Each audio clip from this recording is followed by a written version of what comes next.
Hello everyone. So now we are going to continue. हाँ, ये अब ठीक हो गया। हम जो अभी बायोमोलिक्यूल्स चैप्टर कर रहे थे उसको यहाँ पे कंटिन्यू करने वाले हैं। तो एक बार मैं स्टार्टिंग से बस आपको करेक्ट ऑप्शन बता देती हूँ कौन सा है, और फिर जहाँ से हमने स्टॉप किया था वहीं से हम कंटिन्यू करेंगे। 7 से 8 क्वेश्चन हमारे रहते थे। तो यहाँ पे हमारे पास क्या था, ये इनुलिन, यहाँ पे कार्बोनाइल और हाइड्रोक्सिल था, कैल्शियम फॉस्फोरस, और first option help in most abundant some bacteria, most abundant organic कौन सा था, सेलुलोज था। उसके बाद डाइवर्स फॉर्म्स फिजिकली एंड, तो ये हमारे पास प्रोटीन था। मैं उम्मीद करती हूँ कि मैंने आपको अच्छे से समझाया था, आपको याद होंगे। तो 65 to 70% था। इन्होंने क्या किया था, प्रोटीन के स्ट्रक्चर को insulin link together by disulphide bond, melittin serotonin था इसका हमारे पास। यहाँ पे इसका करेक्ट ऑप्शन क्या था, the figure shows a hypothetic, okay, C is an, ये गलत है, डी यहाँ पे, ये हमारे पास करेक्ट बी होता है। प्रोटीन इन द, ये हमारे पास कोलेजन आएगा, इसमें हमारे पास डी करेक्ट था। यहाँ पे लेसिथिन आएगा। उसके बाद भी 14 फॉलोइंग सिंपलेस्ट अमाइनो एसिड कौन सा था, ग्लाइसिन, मैंने बना के दिखाया था इन चारों का, अगर आपको याद हो तो। कोलेजेनिक फाइब्रस प्रोटीन होता है, conjugated protein containing prosthetic groups किसकी फॉर्म में था, ये हमारे पास 19th का हमारे पास क्या आंसर था, glycoproteins, right, which is an essential. Phenyl था। Secondary structure alpha helix. Enormous diversity is due to, किसकी वजह से होता है ये, इनॉर्मियस डाइवर्सिटी किसकी वजह से थी, तो ये हमारे पास था इसका amino acid sequence with the protein molecule.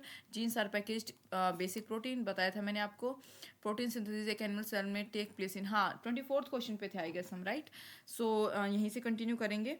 तो जो प्रोटीन सिंथेसिस होता है एक एनिमल सेल में, इसको थोड़ा सा जूम इन कर लेते हैं।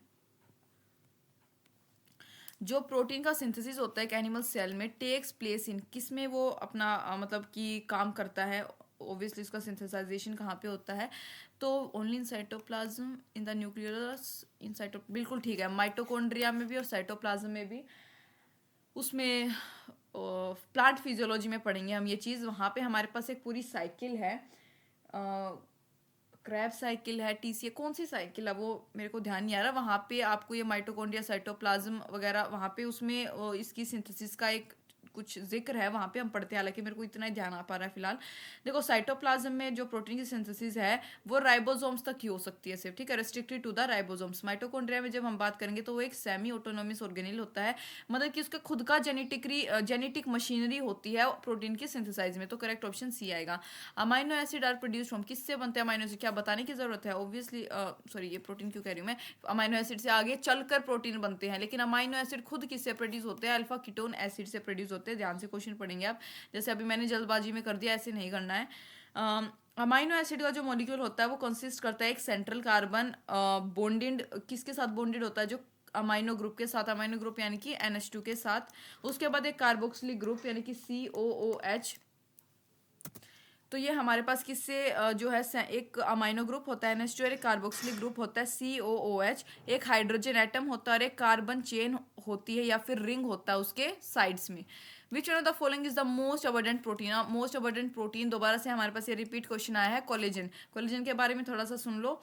कोलेजन मोस्ट अबंडेंट प्रोटीन होता है एनिमल वर्ल्ड में। कोलेजन जो है मेजर इनसोल्यूबल फाइब्रस प्रोटीन भी इसको हम बोल सकते हैं, जो एक्स्ट्रा सेलुलर मैट्रिक्स और कनेक्टिव टिश्यू में पाया जाता है। रूबिस्को के बारे में मैंने बताया था, ये होल बायोस्फीयर का मोस्ट अबंडेंट प्रोटीन होता है।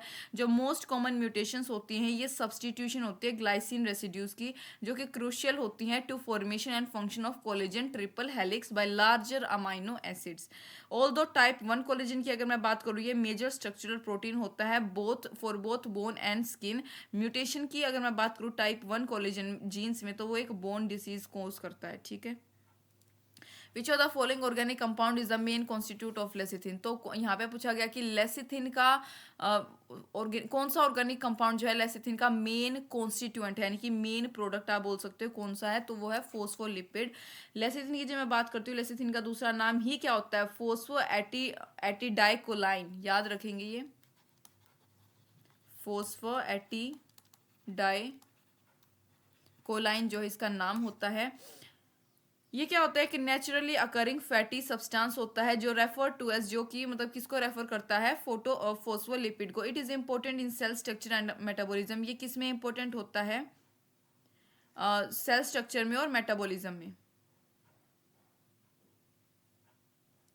नेक्स्ट हमारे पास है कॉनकेनवेलिन ए इज, कॉनकेनवेलिन ए क्या होता है, एज इट इज याद रखेंगे। ये आप एक लेक्टीन है, ये देखो बहुत सारी चीजें हैं जो आप इसमें याद रख सकते हो।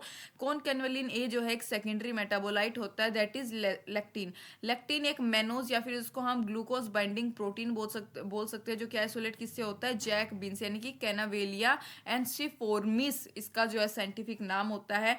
ये कोई एंटीबॉडीज नहीं होती, ना ये ओरिजिनेट होती इम्यून सिस्टम में, लेकिन स्पेसिफिकली बाइंडिंग करती है कार्बोहाइड्रेट कंटेनिंग रिसेप्टर के साथ उनके सेल सरफेस पे, as of red blood cell जो हमारे होते हैं। नेक्स्ट हमारे पास एक टिपिकल फैट मॉलिक्यूल किसका बना होता है, typical fat molecule 3 glycerol molecule and 1 fatty acid, बिल्कुल नहीं। एक ग्लिसरॉल और 3 फैटी, बिल्कुल ठीक है, एक ग्लिसरॉल होता है और 3 फैटी एसिड होते हैं। देखो जो फैट मॉलिक्यूल होते हैं वो कार्बन, हाइड्रोजन और ऑक्सीजन के एटम से मिलकर बने होते हैं। जो हाइड्रोजन और ऑक्सीजन का एटम होता है वो कार्बन के साथ बाइंडिंग करता है, एज पिक्टोरियली डेपिक्टेड।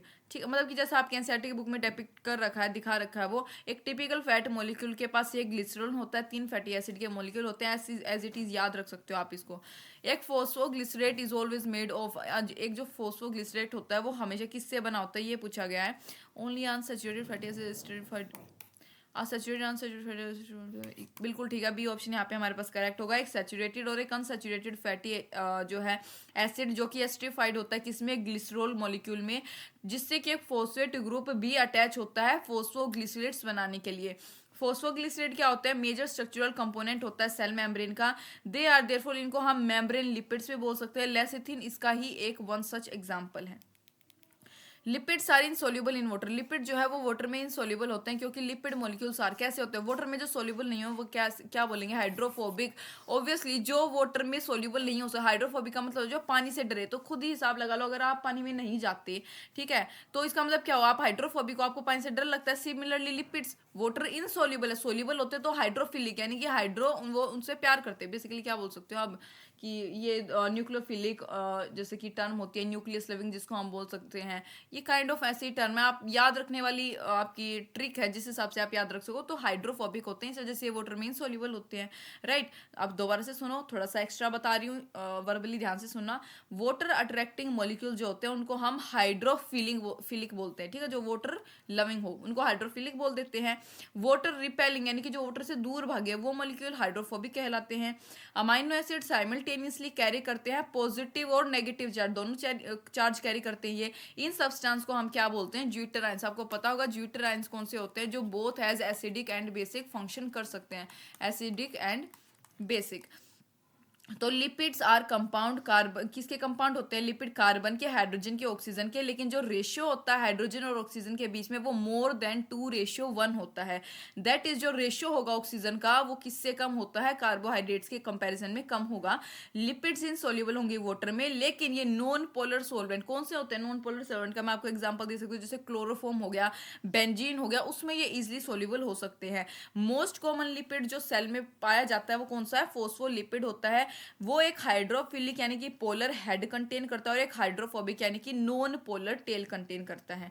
नेक्स्ट क्वेश्चन है, स्पॉइलेज ऑफ ऑयल, जो खराब हो जाता है oil, can be detected by which, कौन से फैटी एसिड की मदद से हम ऑयल के स्पॉइलेज को डिटेक्ट कर सकते हैं। ये एनसीईआरटी से बाहर है। यूरिसिक एसिड इसको हम बोलते हैं, यूरिसिक एसिड जो होता है वो एक mono unsaturated omega 9 fatty acid होता है, ठीक है। ये प्रीवेलेंट होता है, मतलब कि इतना आपको जानने की जरूरत नहीं, इतना ही काफी है, आप ये याद रखेंगे। Purines found both in DNA and RNA are, purines pyrimidines, दो टर्म होते हैं, आपको पता होगा प्यूरिन्स और पिरामिडिन। तो ये प्यूरिन्स कौन से होते हैं ये पूछा गया है। प्यूरिन्स होते हैं एडिनाइन और ग्वानिन। पिरामिडाइन की बात करूँ तो उसमें कौन से होते हैं, साइटोसाइन, थाइमिन और यूरेसिल, वो होते हैं पिरामिडिन में, ये याद रखेंगे आप।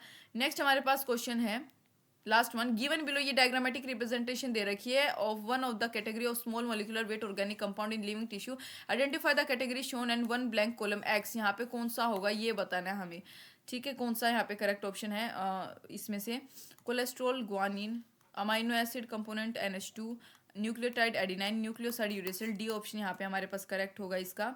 तो देखो एक जो कॉम्बिनेशन होता है नाइट्रोजन बेस का पेंटोज शुगर के साथ उसको बोलते हैं न्यूक्लियोसाइड। न्यूक्लियोसाइड क्या होता है, लिख देती हूँ, nitrogen base plus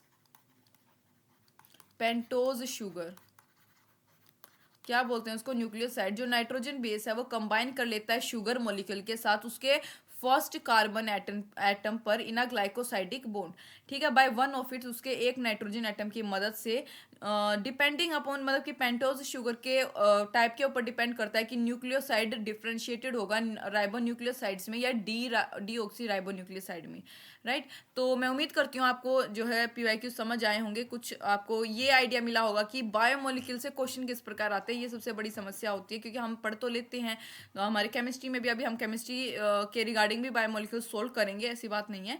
so finish हो गया हमारे PYQ. Thank you for watching.